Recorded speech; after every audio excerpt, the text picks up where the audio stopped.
change your world. It's time to let it go. The things you used to think, the things you used to know, they don't help you anymore. It's time to change your mind. If it's peace you want to find. This is Kurt Kaikonen, pastor of Calvary Chapel, Waterford, at your neighborhood church. Today on Change Your World, we'll be in the book of 1st and 2nd Samuel. So grab your Bible and let's get started. It's time to change your world. You need to let it go. So here, David, he's at a low point in his life, and he's starting to look at God through his circumstances instead of looking at his circumstances through the eyes of God. And when you do this, you will lose your faith and you will lose your courage, and the enemy, he will take advantage of you. And him believing and thinking that Saul's going to kill him someday, he thinks, I might as well live with the Philistines.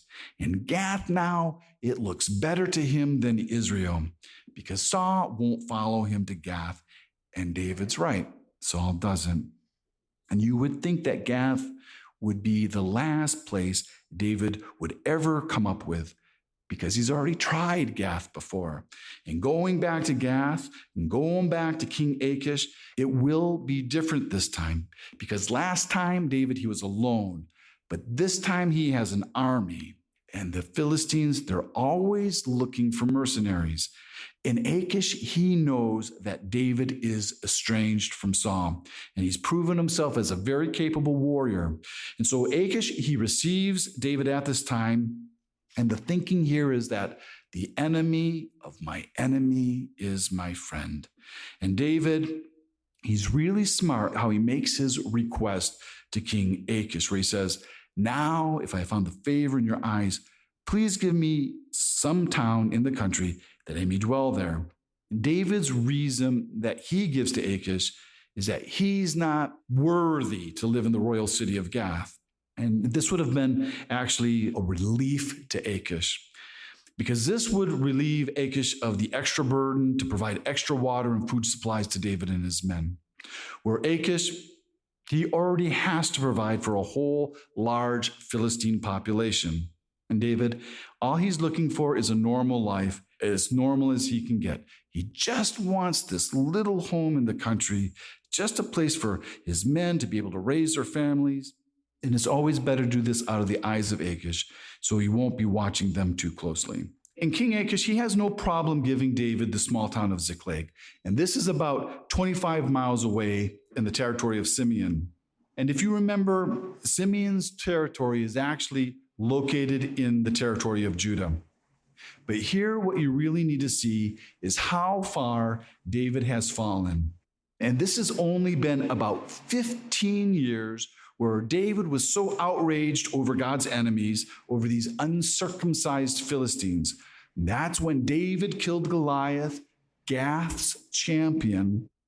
But now David's here applying for his job, and now he's working for Goliath's old boss.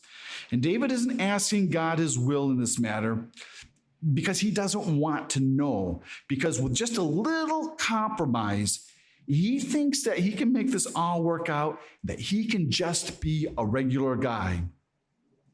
And that's not too uncommon for us believers in God, to get ourselves so far out of God's will where we can find ourselves living with the enemy and doing things that we would never see ourselves ever doing. And that's what David's doing here. And now you have to think, well, how is David making his living? And we're told in verse 8 how he's making his living, that they're raiding. And it says that they raided the Gershurites and the Gizites and the Amalekites. And this word for raided here, it means stripped. So this has the idea of stripping the dead.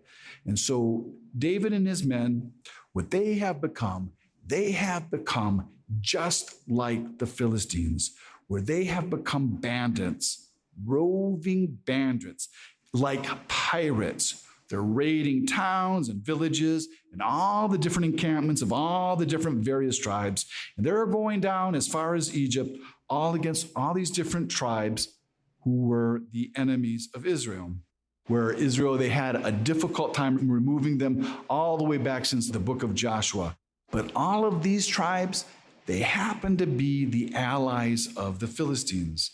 And here again, we see David raiding the Amalekites. And those were those people that Saul was supposed to utterly destroy. And then David and his men, what they would do is they would bring all this booty and they'd make these great gifts and they'd bring them to King Achish. And so they're bringing all this wealth into his city, where Achish, he is so pleased with what he's receiving because David, he is a very hard worker. And Achish, he asked David where he's getting all this stuff. Well, where are you raiding? And David would always lie to him. And David would tell Achish, from southern Judah, and he's implying that it's from places where Israelites live. Oh, and the Kenites, which are Israel's allies. And Achish, he's never able to catch David in a lie. And that's because David is killing everyone in the places that they raid. He's killing all the men, the women, the children, and so that there is nobody to bring back word to Achish. And you got David out there and his men, and they're stripping the bodies of all their possessions, and then they're stealing all their livestock. And this is not an honorable profession for a man of God. It's not honorable for him to be leading a gang of men like this. And nobody can ever say what David is doing here is right. But the thing is that God, he doesn't hide these kind of facts about his heroes. The Bible, it just tells it like it is. And it's just telling what David actually did. But at least David, he didn't turn so far away from God to raid and to steal from his own people, the people of Judah. But David, what he does do here is he develops a really bad habit of stealing and then lying and then killing to cover up his lies. And this becomes a pattern for David. And we'll see this killing to cover up his lies, that it becomes a part of David's character. And we'll see it later because it probably wasn't too hard for David to steal Uriah's wife, Bathsheba, and then to kill Uriah to cover up his lie, because this wasn't his first time of killing to cover up his lies. But at this time, David, he thinks it's working for him because King Achish believes that David is loyal. And David, he doesn't lie to Achish because he's ashamed of what he's doing. He lies to Achish to gain favor with Achish, where Achish now believes David has made himself an enemy to Israel, that he's cut all his ties, he's burned all his bridges, and now David will be Achish's servant forever. But then something happens that David wasn't expecting, where he and his men, they're all enlisted into Achish's branch of the Philistine army, where David has made Achish's own bodyguard. And David, he doesn't have a choice. And he's going to have to live with the lies he gave to Achish. And they're going to have to act like they're happy about it, being joined with the enemies of God and being expected to fight alongside the Philistine troops against Israel, against God's people. And what we need to see here is that God's will for our lives, it can be real hard. But what's even harder than that is to leave God's will and to leave his plans for our lives, where you can find yourself being joined to the enemies of God, having no way out, where you don't have any joy anymore. And in here, David, he has spent almost a year and a half in Gath, and you don't see one recorded song of David's from this time in Gath. And you have to see that God leaves him here and he doesn't rescue David right away. Okay, and then we get down to verse 3 of chapter 28. And now the scene, it all switches back to Saul. And we're reminded that Samuel died, which happened way back in chapter 25. And we're told about an earlier time in Saul's reign where Saul cleared the land of all the occultists, where he actually obeyed the Mosaic law, specifically obeyed Leviticus 19:31 and Leviticus 20:27 and Deuteronomy 18:10, which prohibits psychics and mediums, spiritualists, and witches from living in the land of Israel. Where Saul had them removed by putting them out of the land, which probably means that he put a lot of them to death. And then we skip to the scene where we see the gathering of the Philistine army for war. And this is the same party that David and his men were enlisted to join. And now we see that the Philistines, that they're encamped in Shunem, which is really far into Israel. This is 20 miles north of the most northern city of the Philistines, which is the city of Aphek.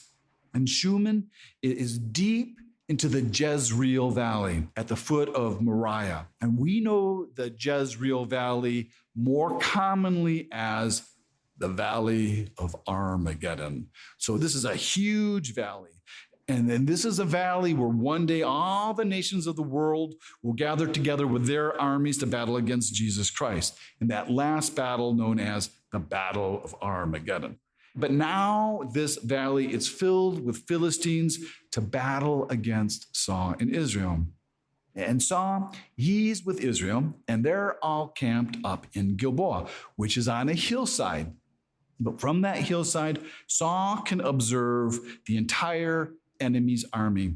And Saul, he's terrified when he sees the size of the Philistine army, and he knows what he needs to do.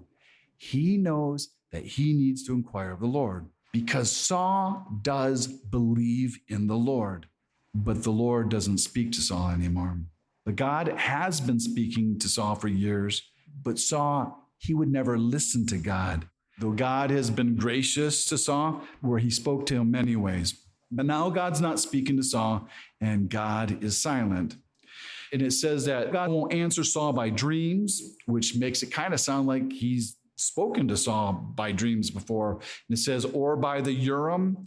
And when it mentions the Urim here, it never mentions the priest. So I don't think that this is even an option for Saul, because if you remember the ephod, which contained the Urim and the Thummim, that's been with David. Because Abiathar the priest, he fled with David with the ephod after Saul killed all the priests in Nob. And God, he also won't answer Saul by the prophets. And he's probably checking in with them. But God, he has no word for Saul through the prophets. And so Saul, out of fear, he says, find me a medium. So Saul, he doesn't want a large or a small. He wanted a medium. And Saul is desperate to hear God, where he's been rejecting God's voice for years. And then Saul, he departs everything that he knows that is right. And he seeks out a person with a totally opposite views and total opposite beliefs about God. And Saul's told that there's a woman who's a medium in Endor. And this is how Samantha's mother from that TV show Bewitched, how she got her name. Her name was Endora. And traditionally, in the original King James Version, this woman is always known as the Witch of Endor. But technically, she's a medium, or what's called a necromancer, a person that makes contact with the dead, where the Hebrew word is Oab, which is O-W-B, and it has the idea of mumbling or speaking with a strange, hollow song. I'm going to call up for you. Where in English, this would be called a channel, which means one who stands between worlds, the world of the living and the dead, to communicate to both worlds. And this was risky for Saul to do, because for Saul to seek out this medium, he had to go to Endor. And Endor is 6 miles northeast, which is 2 miles past the Philistine camp. And there's also a curse that anyone who ever seeks out a medium or who seeks out someone with a familiar spirit, that they will be cut off from Israel. And that's in Leviticus 26. And what this shows us is how far Saul has fallen. So now you have this demonized king, and he's trying to seek out this demonized woman who's able to call up from a seance the spirit of a dead prophet of God to be able to hear God's voice. And you can't make this stuff up. This is like watching TV. This is like watching Shirley MacLaine on the Oprah show, and they're both talking about God on Super Soul Sunday. And so he's trying to disguise himself not to be known. And so he's dressing down. And so he's taken off his royal robes. And so this time he's not going to be traveling with a large entourage. He's only going to travel with 2 other men, so this doesn't look official. And being a man of Saul's size, he would be hard to disguise because Saul's the tallest man in Israel. And then they find that witch in Endor, and they go in, and she doesn't recognize Saul. But she does suspect this is a trap because Saul's been cleansing the land of people like her. And so Saul, he asked her to perform a seance for him. And the word seance literally means bring up for me. And so Saul says, bring up for me whoever I ask. And then the witch, she accuses Saul of laying a trap for her life, to cause her to die. And then Saul, what he does here is that he makes a vow to her, and he makes his vow in the name of the Lord. So now Saul, he's swearing by God to protect a witch who's living in open rebellion to God and practicing in the land where the punishment for it is death. This doesn't make any sense. And the way Saul is thinking and asking her to bring up this Samuel the prophet. And then this next passage, this is a tricky part for us Christians because there's different opinions of what happens here. Because we know that the things that come from witches and spiritualists and mediums and psychics, that they're not from God, that they're demonic. And so nobody is ever really talking to their dead grandma, but they're really just talking to a demon who's pretending to be your grandma. And these are familiar spirits or demons that come to these psychics and the mediums. And in this case, it's to a necromancer. And what this witch of Endor is expecting, she's just expecting contact with her familiar demons. But what we see here is that she cries out with a loud voice, which means she shrieked, because I believe that she got what she was not expecting. She's getting something that has never happened to her before. And that's that Samuel, he actually came. So it wasn't her regular demon. And so with Samuel's coming now, she knows that it's Saul that's sitting there. And so now it's Saul, and he's telling this woman, and he's comforting her that she doesn't need to be afraid, because this woman, she's afraid because she's not the one in control here. And she sees Samuel's spirit coming up out of the earth. And Saul asks her, well, what is his form? And she says, it's an old man covered with a mantle. And this word mantle that's used here is the same word that was used for robe way back when Saul tore Samuel's robe, where Saul actually lost the kingdom. And so some people think that Samuel's appearing in the same torn robe.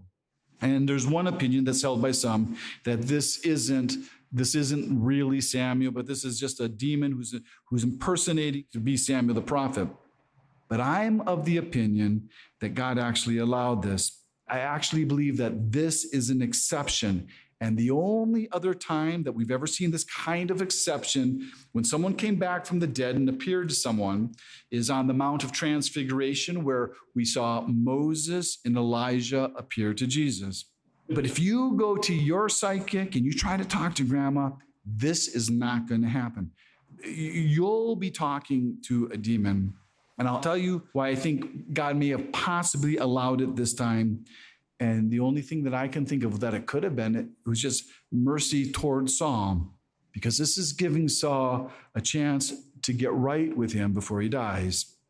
And then the word that the medium says here for a spirit rising from the earth, she's actually using that word Elohim, which literally means gods. And it's not that she thinks she's seeing God. She's just speaking out of her pagan vocabulary. And so she's calling Samuel a god. And we don't know how Samuel appeared, but a lot of people think that Samuel actually appeared to both of them.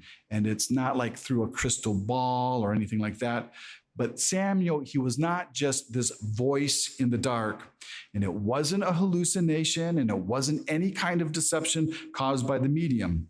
And why I think it's Samuel and why I don't think it's a demonic impersonation is because the text clearly says here that Samuel is speaking, where Samuel and Saul are having a conversation.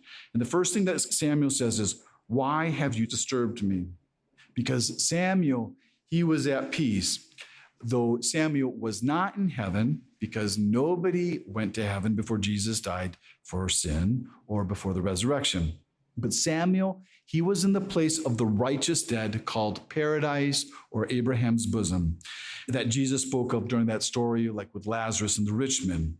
And Saul tells Samuel, and he says to him, "The Philistines are making war against me, and God has departed from me, and he doesn't answer me anymore. So I need you to tell me what to do." And the truth is that God will only depart from a man after that man has departed from God.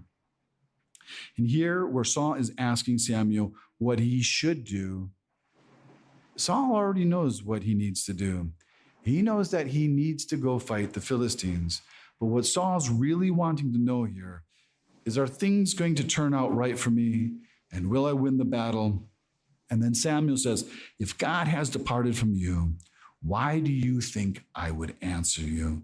And then he tells him that God has become his enemy. So Samuel is answering Saul, but Samuel is not telling Saul what he wants to hear.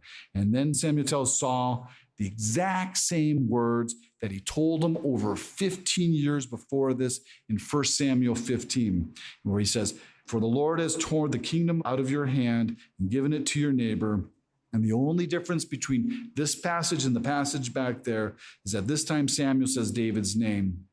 If you remember the first time when Samuel did say these words, that's when Saul tore Samuel's robe, that one that some people think that Samuel's appearing in.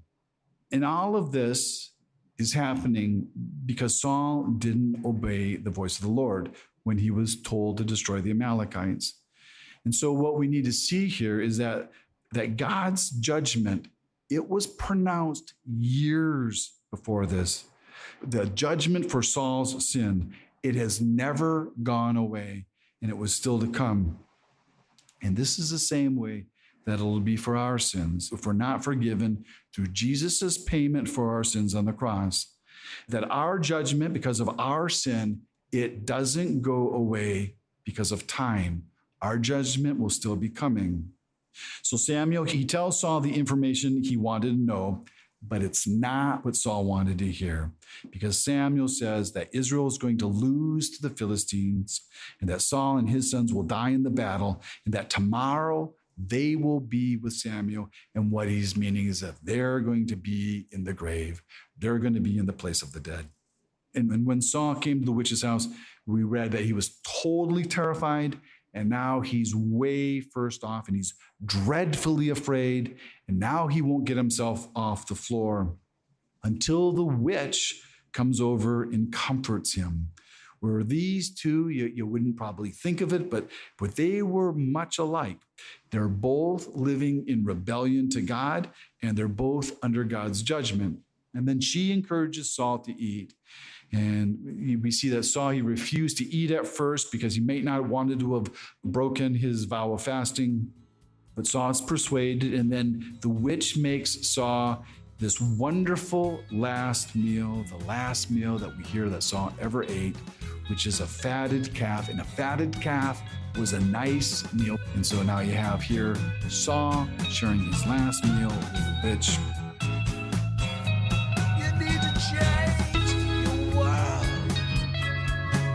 To let it go. Thanks for listening to Change Your World. Change Your World is an outreach of Calvary Chapel, Waterford, and your neighborhood church.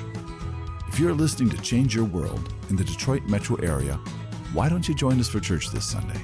Our service time is 10 a.m. at Calvary Chapel, Waterford, 183 South Winding Drive, Waterford, Michigan. We're competing with the Catholics. It's only an hour. All the donuts you can eat, and you don't have to believe a thing we say, but it could change your world. You need to change your world. The rest of today's message can be heard at yourneighborhoodchurch.org. So check us out and download the app. And until next week, remember,